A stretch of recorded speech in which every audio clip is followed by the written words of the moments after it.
G'day there, podcaster, and welcome to Show and Tell. Yeah, the last instalment. The person who's last on the roll call, certainly not last in our hearts, but Jack, the wheel has picked you to go last to give us a show and tell. The wheel knows, and It does know. the wheel knows how to make a fool of me. Because a bit of egg on my face, I've brought in a similar show and tell than someone already has so far. Okay. I guess. I reckon it was Belle with her old phones. Interesting, because I thought it could have been a kit, maybe.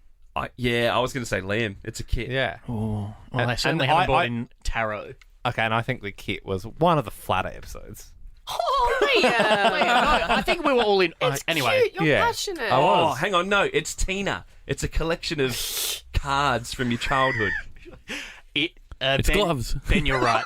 Old phone? It is my favourite collection, or piece from my old phones collection, which is a Nokia 7600. What is that? Now, Dude, I'll I pass didn't it around. even know that So was- this does work. Are you kidding me? So I'll give you a bit of a rundown on this phone, right? First of all, it does It's a work. phone? Yeah, it does. It Oh, does yeah. work, but the battery has recently cooked itself, and the replacement ones wouldn't have got here in time. So this was given to me for Christmas 2020. Now this is a phone that was released in 2003 here in Australia. It was Nokia's first mainstream 3G phone, which I quite like. So Really? it wasn't it was like in the top first maybe 10 3G phones ever. So they had 3G back in 20... What was it? 2001 was the first 3G phone. That was an Wow. LG, I believe. But it was a Japanese exclusive. It was a whole thing. But the best thing about this phone, it was when the phones started becoming fashion statements. So to describe it to you, its a nickname was like the teardrop, or the Nokia teardrop, or like the Nokia Leaf. So it's kind of got a weird curved design. You can go to the Alpha Squad to get a photo. But it was 490 Australian dollars at the time, so the buying power of about Wow. $700 now, maybe a bit more.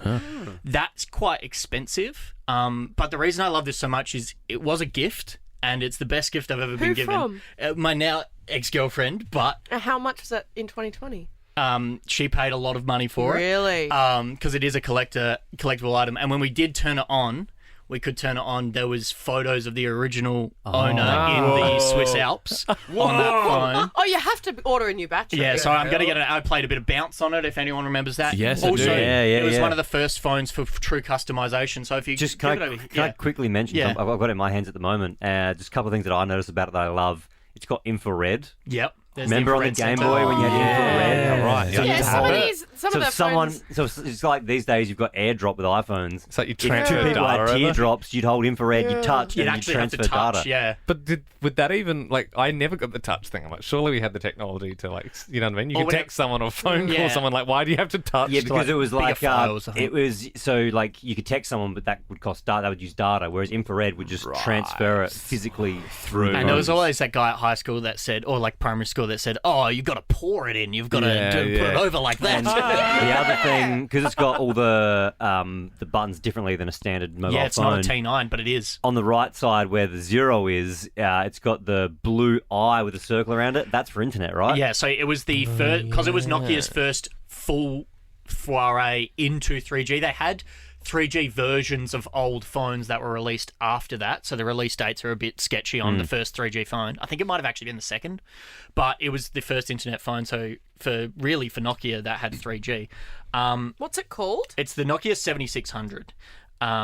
It's one of my favorite things ever. So the keys are on the side of the screen. So there's 1, 2, 3, 4 down the left, I think. No, 1, 2, 3, 4, 5, and then asterisk. Yeah, and then 4, 5, 6, 7, 8, 9, 10, or whatever the hell it is down the right. And it just reminds me of a time where technology was fun, and get a load of how you have to take it apart. Wait, what? So you don't just slide off the back like most phones. And this is how it was so customizable. You take off this plastic side piece here, and then you slip out the back there. So then you could put, like, different colours and stuff on it? Yeah, so a lot of different colours on this phone.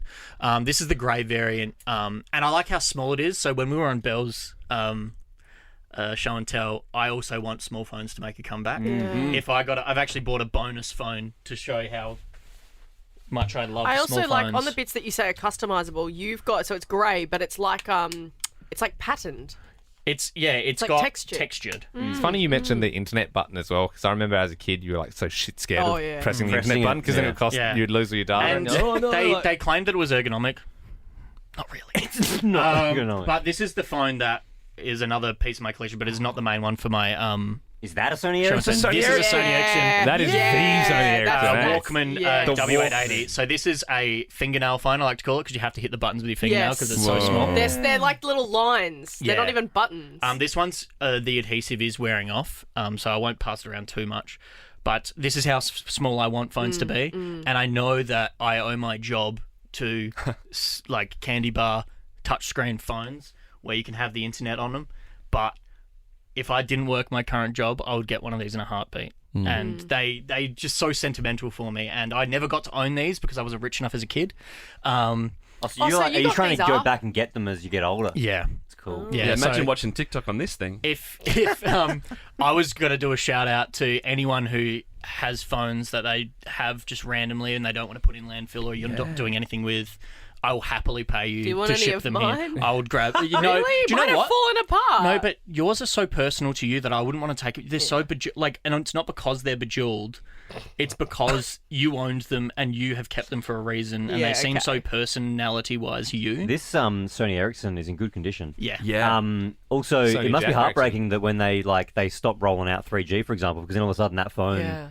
it's already obsolete, obviously, but Yeah. it becomes actually obsolete. Like, Yeah, so- I love the idea of you being able to plug that in and still use it. I was able to get a SIM card in the Nokia 7600 when I was playing around with it on Christmas Day. You Yeah. better believe I did nothing else. Yeah.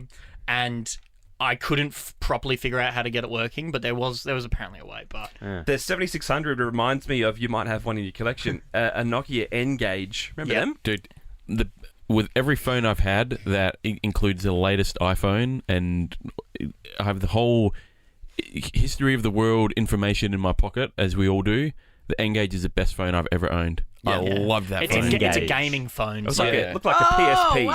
Yeah. Yeah, I just Googled it. Yeah. Engage. It was I like it was loved so it. impractical as a phone. Love it. yeah. For the I remember 7600 as well. Can you notice something that's missing that wasn't missing even at phones at the time? Ariel? No.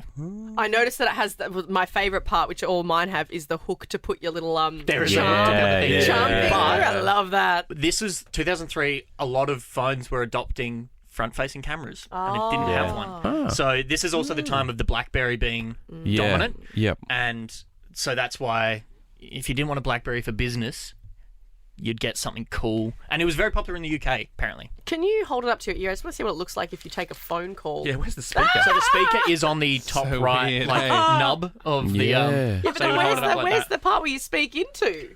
Down here. I That's like believe. for when you brought it out, I was like, that is such alien Or it could even be- technology. yeah. I'd never seen anything looks- like it's that. I like, was like, is it a what phone the or is hell it is not? that? Yeah. It's quite a rare one. It's got that real early 2000s futuristic design aesthetic, like think those colourful Mac computers Yeah. and Oh, the yeah. like There's when a name for that, and I can't yeah, there is a remember it. name, like inflatable sofas and Yeah. those Oh, that yeah. when Like they, bubble, it's like bubbly. everything's a bit bubbly. it's like the brand new VW Beetle when they brought out Yeah. the Beetle It's and like it was that blue. curvy yellow Yes. one. Yeah. Yes. Just speaking of aesthetics, have you guys seen all the things online about the what's it called? Where it was like that, not underwater, but like when Windows. This is what I'm trying to XP think of the was like- name of. Yeah. It's I can't remember what the design language is called. I've and just tried to Google it. everything was like glass and bubbly, and like Windows XP was like blue and green, and Yeah, it was the that vibe. aesthetic. Yeah. Oh my gosh! Like it came up the other Frutiger day. Aero. Oh my god, that's what it's called. What's it called? It's called Frutiger Aero. Can you get something? Let's get something up so you can see. But yeah, Hey, that's Google it. that's Sony Ericsson has the same last name as you, Jack. Yeah, you think? Yeah, that's why I got that one. I was not bullied in school for it, Nice. but it was Yes. that was my nickname. But yeah, there you go, Frutiger Aero. That aesthetic. You know, everything was that. And everything Bubbly was and like 3D-ish, and, Blue you know, and and vibrant and underwater often.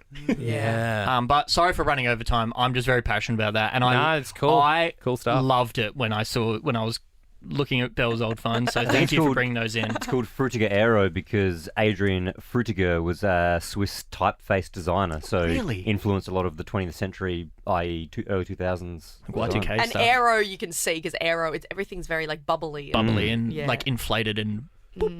But yeah, thank you for listening to me ramble one. on about old phones. Good one. But it's something that's Well, very I think we special could. to me. I reckon we could do. I'm sure we could scrounge around, and everyone could do But another if show anyone- and tell yeah, in if- 6 months or so. Yeah. I love If that. anyone's listening that doesn't want to keep their old school phones, hit me up.